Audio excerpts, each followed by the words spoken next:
이 회로는 M1이 정폭기 역할을 하는데 소스 쪽에 로드가 달려있고 그 로드가 저항이 아니고 액티브 로드 M2로 달려있는 그런 케이스입니다. 그리고 이 M2와 M3는 그러니까 M2가 액티브 로드를 동작하기 위해서는 베이스 게이트와 소스 사이 전압을 걸어줘야 되는데 여기 전압원을 연결하는 것보다는 M3를 달아서 전압을 유기합니다. 그러니까 IQ만한 전류를 흘려서 M3의 게이트와 소스 사이에 전압을 유기하고 그 전압을 M2에 걸므로 인해서 M2가 세츄레이션 모드에서 동작을 한다는 겁니다. 그러면은 이 회로에서 먼저 IQ가 1mA가 흐르니까 이 M3와 M2의 드레인 전류가 형성이 됩니다. 그 드레인 DC 전류가 이 M2와 M3와 M1의 AC 파라메타를 만들고요. 그 다음에 이 전류 때문에 M1하고 M2하고 M3가 액티브 모드로 동작하는 그러한 케이스가, 액티브 모드가 아니고 세츄레이션 모드로 동작하는 케이스가 생기는 겁니다. 그럼 먼저 M2하고 M3에 대해서 생각을 하는데요.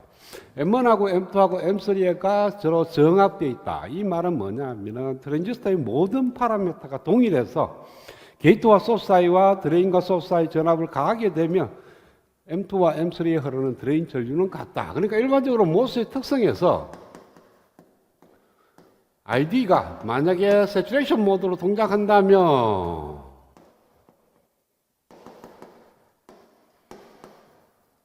드레인에 흐르는 전류는 이렇게 표현이 됩니다. VGS 마이너스 VTN의 자성 곱하기 1 플러스 람다 VDS 이렇게 표현을 하는데요. 일반적으로 람다 값이 매우 적습니다. 0.01V라든지 0.02V. 그러니까 람다가 인가되는 VDS에 비해서 매우 적기 때문에 이 값 자체가 람다 VDS가 1보다 훨씬 더 적은 값을 가지기 때문에 보통은 DC 해석할 때 얘가 무시가 됩니다. 그래서 무시를 하더라도 과연 그러면 M2하고 M3 사이에 흐르는 전류가 얼마나 차이 나는지를 정확하게는 모르지만 대략적으로 얼마만큼 작으니까 무시를 한다. 이렇게 생각을 해줘야 돼요. 그러면은 M2에 흐르는 전류하고 M2에 걸리는 VDS하고 M3에 걸리는 VDS 차가 얘는 0V고 얘는 VDS가 출력 전압이니까 대충 VDD에 한 반 정도 걸립니다. 그러니까 얘가 얼마인지를 정확하게 안 가르쳐줬으니까 뭐 얘기하기도 힘들고요. 그래서 이 전압이 얘에 비해서 조금 1, 2V, 한 5V 정도 하더라도 VDS2가 5V가 된다 하더라도 이 값이 람다 VDS2가 0.05 그러니까 1에 비해서 0.05니까 5%밖에 안 되죠. 그래서 VDS2가 비록 5V가 된다 하더라도 이 람다 VDS를 무시할 수 있는 거니까 실적으로 M3에 흐르는 드레인 전류하고 M2에 흐르는 드레인 전류가 게이트와 소스 전압이 같기 때문에 즉 VGS2와 VGS3가 같기 때문에 ID3와 ID2가 같은 건 아니고 비슷한 값을 갖는다. 그런데 거의 무시할 정도로 같다. 그러니까 ID3하고 ID2를 같게 두서 문제를 풀 수 있는 겁니다. 따라서 여기 흐르는 전류 ID3가 1mA니까 ID2도 1mA가 됩니다. ID3가 1mA면은 ID2도 1mA가 되고 ID1도 역시 ID2와 직렬 연결이니까 1mA로 흐르게 된다. 자, 그러면은 AC 파라미터를 구하는데 AC 파라미터 구하기 전에 M1하고 M2하고 M3가 지금 보면은 M3는 세츄레이션 모드가 맞아요. M3는 드레인하고 게이트 사이에 물려 있으니까 VGD가 제로니까 얘는 세츄레이션 모드가 맞고요.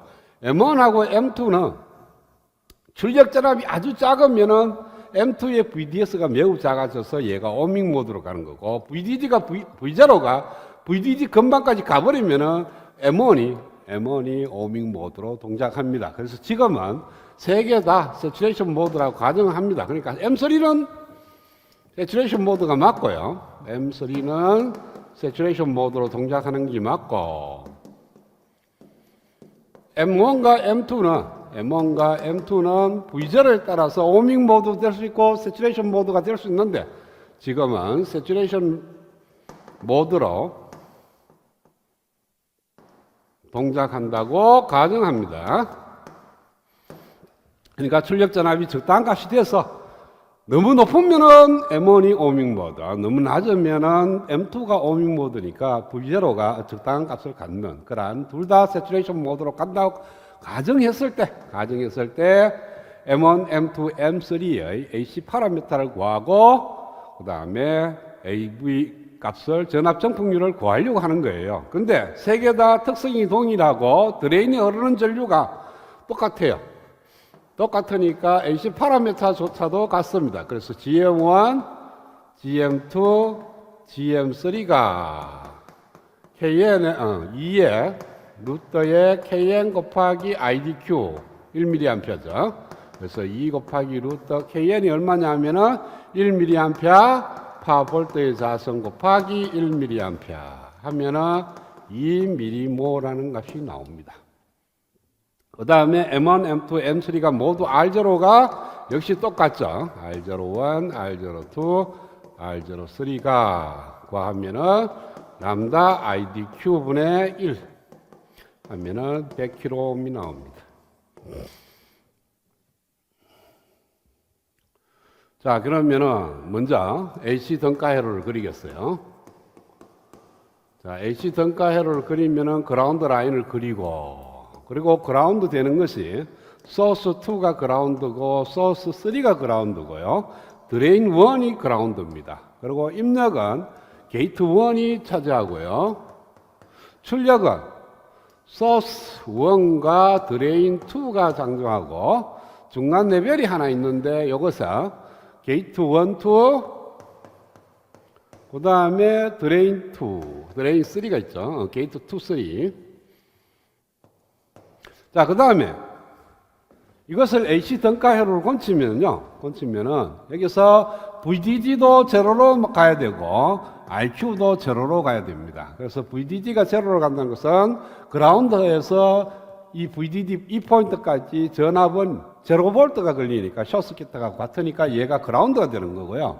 IDQ가 제로가 된다는 것은 여기 흐르는 전류가 제로니까 얘가 오픈서킷가 되는 거예요. 그래서 이 포인트가 이 게이트 2와 게이트 3와 드레인 3가 아이솔레이트되어 있는 포인트가 돼요. 그러니까 떨어져 있는 게이트 2, 게이트 3, 드레인 3가 아이솔레이트되어 있는 그러한 포인트가 되고요. 이쪽이 입력이고 이쪽이 출력이 됩니다. 그러면 게이트 1과 소스 1과 드레인 1 사이에 등가회로를 그리면은 VGS1이 되고 드레인 1에서 소스 1으로 GM VGS1이죠. GM1 써야 되는데 1, 2, 3가 같으니까 그냥 GM VGS라고 쓰고 R01이 들어가 있습니다. 그걸 그냥 R0라고 두겠어요. 그 다음에 게이트 2와 소스 2가 틀렸다. 게이트 1이 여기에 있고 소스 1이 여기 있습니다. 그래서 두 점 사이가 플러스 마이너스 VGS1 이렇게 걸려요. 그 다음에 게이트 2와 소스 2 사이에 걸리는 전압이 VGS2고 드레인 2에서 소스 2로 GM2, GMVGS2가 되고 R02가 있습니다. 자, 그 다음에 M2를 그리고 M3는 게이트 3가 있고 소스 3가 있으니까 여기에 걸린 전압이 VGS3 드레인 3에서 소스 3니까 이렇게 GMVGS3 그 다음에 R03 이렇게 있고 그 다음에 입력은 여기 인가되는 전압 VI하고 여기에 걸리는 전압이 출력 V0가 되는 겁니다. 자, 그러면은 여기서 얘가 뭐가 되느냐 GMVGS3가 되고 얘가 VGS3니까 일로 흐르는 전류가 이 양단에 걸리는 전압 VGS3에 비례하니까 얘가 저항으로 바뀝니다. 얼마만한 저항? GM분의 1이라는 저항으로 바뀌니까 이 저항하고 병렬 저항이 되고 그 저항이 한 단자가 오픈되어 있어요. 그러면은 이 저항이 흐르는 전류가 제로니까 이 양단에 걸리는 전압도 제로가 되어서 VGS2하고 VGS3가 제로가 됩니다. 따라서 이 제로가 되는 거니까 이 GM VGS2가 제로가 돼요. 그래서 이게 오픈 서킷가 되어버립니다. 그러면은 이 전류에 의해서 저항 두 개가 병렬로 연결된 것에 흐르는 전류가 흘러서 나오는 게 출력 전압이니까 V0는 GM의 R0와 R0의 병렬의 VGS1이 됩니다. 이거는 R0하고 R0 두 개의 병렬이니까 반으로 줄고요. GM이니까 얘가 1mm, 2mm모, 얘가 100kg, 100kg, 50kg 돼서 100이 나오겠죠. 100 VGS1. 그 다음에 게이트 전압하고 소스 1 전압, 이 사이에 걸리는 전압이 VGS1이니까 VGS1은 VI에서 V0를 뺀 겁니다.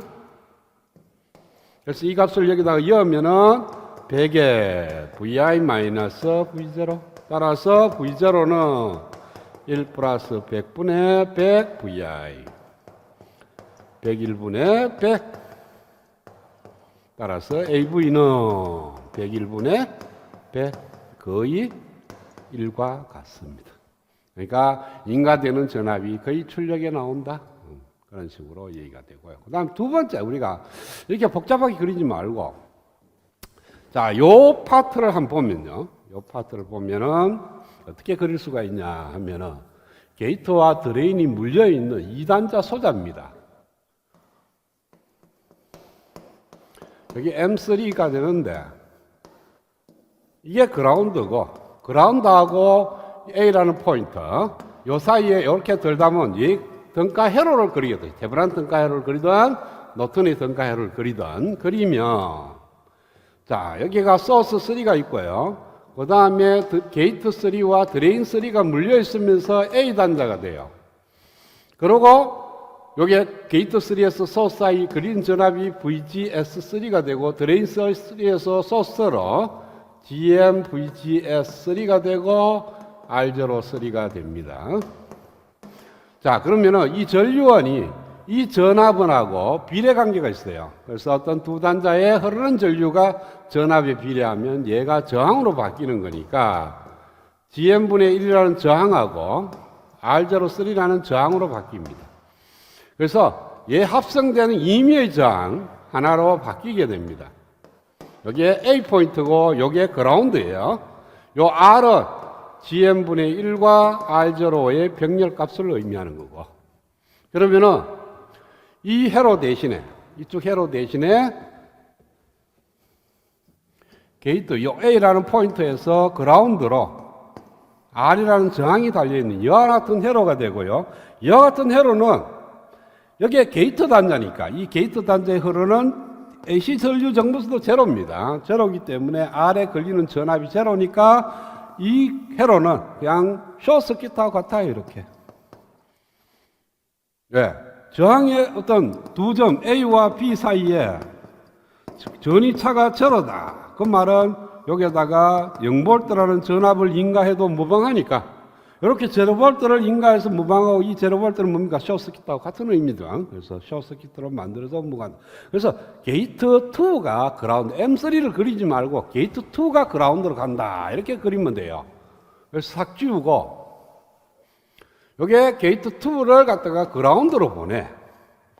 그러면은 게이트 2도 여기에 있고 소스 2도 여기 있습니다. 요 사이에 걸리는 전압이 VGS2니까 이게 VGS2가 제로가 될 수밖에 없어요. 그래서 얘가 없어지고 전체적인 회로는 VGS1하고 출력 전압이 만들어져서 이렇게 나온다라고 얘기해도 맞습니다. 그래서 먼저 M3를 처리하고 그 다음에 그리게 되면 좀 더 쉽게 회로를 그릴 수가 있다.